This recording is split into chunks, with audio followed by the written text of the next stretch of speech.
అందరికీ నమస్కారం. నేను శిరీష. ఈరోజు మనతో పాటు ఉన్నారు ప్రముఖ ఆధ్యాత్మికవేత్త డాక్టర్ బట్టి ప్రోలు విజయలక్ష్మి గారు. అమ్మతో మాట్లాడదాం. అమ్మ నమస్కారం. నమస్కారం అమ్మా. అమ్మ, ఈ రోజులలో చూసుకుంటే పూజా మందిరాలు ఎట్ సైడ్ అంటే అటు సైడ్ అంటే తెలియని వాళ్ళు ఇప్పుడు నార్మల్గా రెంట్ హౌసెస్ ఉన్న వాళ్ళు ఎక్కడంటే ఎక్కడ స్పేస్ ఉంటే అక్కడ పెట్టుకుంటున్నాం. సో లేని వారు అసలు ఎక్కడ సైడ్ పెట్టుకోవాలి, నిజంగా చెప్పాలంటే ఏ దిక్కున పెట్టుకోవాలంటారా? నేను జ్యోతిష్యం, వాస్తు ఈ రెండు చెప్పలేను, అంత అథెంటిసిటీతో చెప్పలేను, కానీ నాకు తెలిసినంత వరకు చెప్తా. దీంట్లో మామూలుగా ఎవరైనా సరే తూర్పు తిరిగి దండం పెట్టు అనే మాట ఉంటుంది. తూర్పున సూర్యుడు ఉంటాడు, ఆ దిక్కున సూర్యోదయం అవుతుంది, ఎప్పటికైనా వెలుగు వస్తుంది, ఎప్పటికైనా జ్ఞానం వస్తుంది అనేటటువంటి భావంతో తూర్పు తిరిగి దండం పెట్టమన్నారు. కనుక మనం తూర్పు వైపుకి తిరిగి తూర్పు వైపు దేవుడి పటాలు పెట్టుకుంటే అక్కడ ఆయనకి తూర్పు తిరిగి మనం దండం పెట్టే విధంగా పోస్చర్ చూసుకుంటే అది కరెక్ట్ అయిన పొజిషన్. ఎందుకంటే ఆశ అంటారు, తూర్పు దిక్కుని ఆశ, మన ఆశ కొద్దీ పూజ చేస్తున్నాం. దేవుడు మనకు కరుణిస్తాడు, ఏదో మనకి చేస్తాడు అన్న భావంతో ఆ ఆశతో చేస్తాం కనుక ఆ ఆశ అనే దిక్కు వైపుకు తిరిగి మనం పూజ చేయటం ఇది ఒక పద్ధతి. అలా కాదు, అందరికీ అన్ని వైపులా కుదరవు కదా. అవును, కుదరనప్పుడు తూర్పు దిక్కు లేకపోతే ఇక తర్వాత సూర్యుడు వెళ్లే మార్గం పడమర వైపు కూడా పెట్టుకుని పూజ చేయొచ్చు. అవి కాకుండా ఉత్తరం దిక్కును పెట్టి పూజ చేయటం అనే పద్ధతి కూడా ఉంది, కానీ తక్కువ ఇవన్నీ.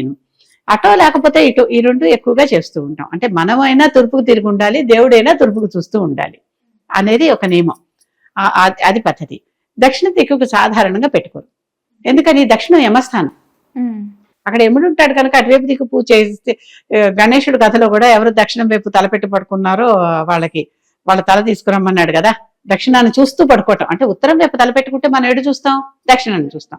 కనుక ఆ కథలో ఉత్తరం వైపు ఎవరు తలపెట్టి పడుకున్నారో వాళ్ళ తల తెమ్మంటే వచ్చినట్టు మనకి కథ తెలుస్తూ ఉంటుంది. కనుక అటువైపు తల పెట్టుకుని పడుకోకూడదు, అటువైపు తిరిగి పూజను చేయకూడదు.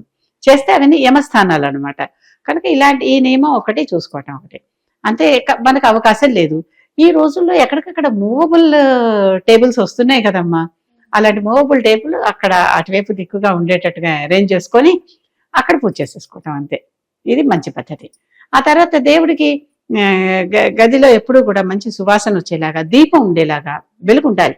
వెలుక్కే కదా అసలు పూజ అని చెప్పాను ఇందాక కూడా. కనుక వెలుగు ఉండాలో ఒక బల్బ్ వేసుకోవటమో ఏదో, లేకపోతే ఎప్పుడు నిత్యం దీపం వెలిగించుకుంటూ ఉండటమో అది చేయాలి తప్పనిసరిగా. సుగంధం ఉండాలి, కాంతి ఉండాలి. మామూలుగా చేసేటప్పుడు పత్రం, పుష్పం, ఫలం, తోయం ఈ నాలుగిట్లో ఏదో ఒకటి దేవుడికి నైవేద్యం పెట్టాలి అని అంటారు.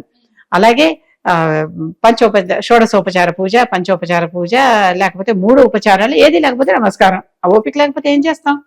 కనుక వీటిల్లో ఏదో ఒకటి ఆ ఉపచారం. ఇంకా 64 ఉపచారాల సేవ కూడా ఉంది. ఏ సేవ చేసినా దేవుడికి చేసేటప్పుడు ఈ ఉపచారాలన్నీ ఆ దేవుడికి చేసేటంత సౌకర్యం కాస్త అక్కడ ఉండాలి. ఇప్పుడు పంచామృత స్నానం అన్నాం. పంచామృత స్నానం చేస్తే అక్కడ నీళ్లు పడితే మనకి ఇబ్బంది లేకుండా ఉన్నదా అనేది చూసుకోవాలి. కనుక అలాంటివి చేయకుండా, అంటే ఇబ్బంది వస్తుంది వాళ్ళు, పంచామృత స్నానార్థం అక్షతాన్ని సమర్పయామి, అక్షతలు వేయండి. అక్షతలకు ఉన్నటువంటి గుణం ఏంటంటే ఎప్పుడుగా నశించిపోవు. అందుకని విరిగిపోని బియ్యంతోనే అక్షతలు చేయాలి, అదొక నియమం. అక్షత అనేది ఎప్పుడు పగలనిది ఉంటుంది, అది ఎప్పటికీ నిరంతరం ఉంటుంది, నశించదు అని అర్థం.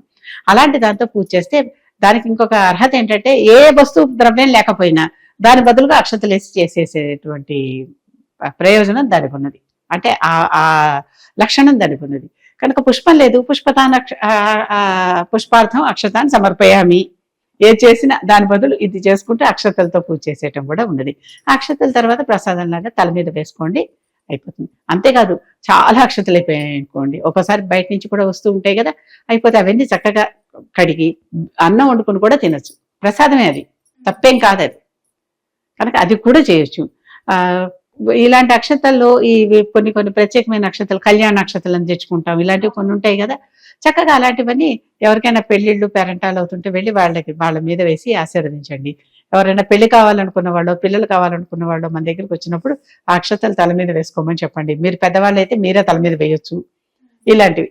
కనుక పూజ చేసేటప్పుడు ఎప్పుడు కూడా, పూజ చేసేప్పుడు కాదు, ఈ ఆశీర్వాదాలు ఇచ్చేప్పుడు కూడా వాళ్ళని తూర్పు వైపు కూర్చోబెట్టి చేస్తాం. అంటే మనం తూర్పు వైపుకు తిరిగి వాళ్ళకి వాళ్ళ తూర్పు వైపు, మనం తూర్పు వైపు, ఎప్పుడు డైరెక్షన్స్ ఇవే, కూర్చుని వాళ్ళకి ఆ సేవలు అంటే అవన్నీ చేసేవి చేయాలి. పెద్దవాళ్ళకి దండం పెట్టినా ఏం చేసినా ఈ రకంగా. అంటే మనం వెళ్ళేటప్పుడు కాలు బయట పెట్టేటప్పుడు తూర్పు వైపుకు పెడుతూ ఉంటే ఏమవుతుందంటే వెలుగు వైపుకి, ఆశ వైపుకి, కాంతి వైపుకి, జ్ఞానం వైపుకి వెళ్తున్నాం. కనుక అట్లాంటిది చూసుకుని వెళితే మంచిది. కానీ అన్నిసార్లు ప్రతి ఇల్లు అలా దొరకదు కదా. కొంతమంది ఏం చేస్తారంటే కాసేపు ఇటు వెళ్ళి మళ్ళీ ఇటు వెళ్ళి అలా మార్చుకుని, అది మనకు ఉపాయాలు అంతేను. లేకపోతే ఎక్కడికి వెళ్ళినా ఎక్కడో ఒక చోట తూర్పు వైపు తిరుగుతాం కదా, అదే మొదలు అనుకుని ఒకసారి ఇప్పటి నుంచి నా పనులని జయం చెయ్యి అని దండం పెట్టుకోవడం. తూర్పు దిక్కుకున్న ప్రశస్తత అది. ఎందుకంటే అక్కడి నుంచి సూర్యుడు వస్తాడు, అక్కడి నుంచి మనకి కాంతి వస్తుంది. కాంతి అంటేనే వెలుగు, వెలుగు వల్ల జ్ఞానం అని అర్థం. అజ్ఞానం అంటే చీకటి, జ్ఞానం అంటే వెలుగు. కనుక ఇది పద్ధతి. ఈ రకంగా పటాలు పెట్టుకుని పూజ చేసుకోవచ్చు. ఎక్కువ పటాలు పెట్టడం అనేది చాలా తప్పు. కొంతమంది అది అంతా కాస్త అదొక మ్యూజియం లాగా వరుసలుగా పటాలు పెట్టేస్తారు. అంటే వాళ్ళకి ఇంకా అసలు దేవుడు అనేది అర్థం కావట్లా. ఎవరైనా దేవుడే కదా, మనం కూడా దేవుడే కదా. అది ఎప్పుడైతే అర్థమవుతుందో అన్ని ఎక్కువ ఆర్భాటాలు ఉండవు. అంతా ఒక్కటిలోనే అన్ని చూసుకునేటటువంటి, మనకి అనేకత్వంలో ఏకత్వం, యూనిటీ అండ్ డైవర్సిటీ అని మాట్లాడేసుకుంటున్నాం చకచక అన్ని విషయాలు. అది చూసేటటువంటిది వస్తే ఇన్ని పటాలు దేవాలయం అంటే పూజా మందిరంలో అనవసరం. ఏమీ లేకుండా 2-3 పెట్టుకున్నా, 1 పెట్టుకున్నా అదే మన దేవత, దాంట్లోనే అందరూ ఉన్నారు అని భావించి చేసుకున్నంతసేపు ఏ దోషము లేదు. అలాగమ్మా, ఈ పూజ సమయంలో ఎన్ని ఒత్తులు వేసుకొని పూజ చేయాలంటే కొంతమంది 3 ఒత్తులు అంటారు, కొంతమంది 5 అంటారు. సో ఎన్ని ఒత్తులతో దీపారాధన చేయాలంటారు? దీపారాధన వేరు, హారతి వేరు. హారతికి రకరకాల సైజుల్లో ఒత్తులు, అంటే రకరకాల సంఖ్యల్లో ఒత్తులు పెట్టి రకరకాల దేవతలని హారతి పళ్ళెం దగ్గర పెట్టి వాళ్ళు ఇస్తున్న హారతిగా భావిస్తూ చేస్తుంటారు కదా. కాశీలోను ఇప్పుడు ఈ మధ్య కృష్ణ దగ్గర కూడా విజయవాడలో మొదలు పెట్టినట్టున్నారు, గోదావరి దగ్గర రాజమండ్రిలో మొదలు పెట్టినట్టున్నారు. ఈ హారతులన్నీ జరుగుతూనే ఉంటాయి. గంగ దగ్గర హరిద్వార్లో మొదలు పెట్టిన హారతి మొదటి హారతి అక్కడ కూడా జరిగింది. అక్కడ నుంచి అందరికీ వచ్చింది అది. ఇలా చేయటం, ఇవన్నీ రకరకాల హారతులు, రకరకాల దీపాలు పెట్టుకోవటం ఉంది. దీపారాధన అనేసరికి దీపానికి ఆరాధన చేయాలి. అందుకే దీపం వెలిగించగానే దానికి కుంకుమ పెట్టాలి, దానికి ఒక పుష్పం కొంచెం అక్షింతలు వేసి దండం పెట్టాలి. ఆ తర్వాతే అది మనకి పూజకి మనం ఉపక్రమించాలి. అందుకే ఎప్పుడైనా దీపారాధన చేసి మొదలెట్టండి అంటాం. ఈ మధ్యన బయట ఆఫీసుల్లో, స్కూళ్ళల్లో, కాలేజీల్లో జరిగేటటువంటి కార్యక్రమాలన్నీ కూడా మొట్టమొదటి ఒక దీపారాధన చేసి తర్వాత మొదలు పెడుతున్నాం ఏ పని చేసినా. అంటే దానికి అంత ప్రశస్తత. అంటే ముందర వెలుగు వచ్చాకే ఏదన్నా కావాలి. ఆ వెలుగుని మొట్టమొదట దీపం జ్యోతి పరబ్రహ్మ అని దాన్ని నమస్కరించుకుంటూ ఆ పని చేస్తాం అనమాట. ఏది చేసినా దీపాల్లో మామూలు నిత్య దీపారాధనలో ఎన్ని ఒత్తులు వేయాలి? 5 వేయాలి. పంచహారతి అంటే 5 వేస్తాము, లేదా త్రివర్తి అని 3 వేస్తారు, అంటే 2 పక్కకి 1 మధ్యలోకి. లేకపోతే ఒకటే అంటే మధ్యలోనే బొడ్డు ఒత్తిలాగా మధ్యలో ఒకటే పెట్టి, దాంట్లో కూడా 2 ఉంటాయి, కింద భాగం ఒకటి, పై భాగం ఒకటి పెట్టి అది వెలిగించడం.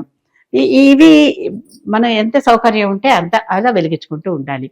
ఎప్పుడూ కూడా కాంతి, ఇప్పుడు దిక్కు దోషం అని ఉంటుంది దీపానికే ముఖ్యంగా.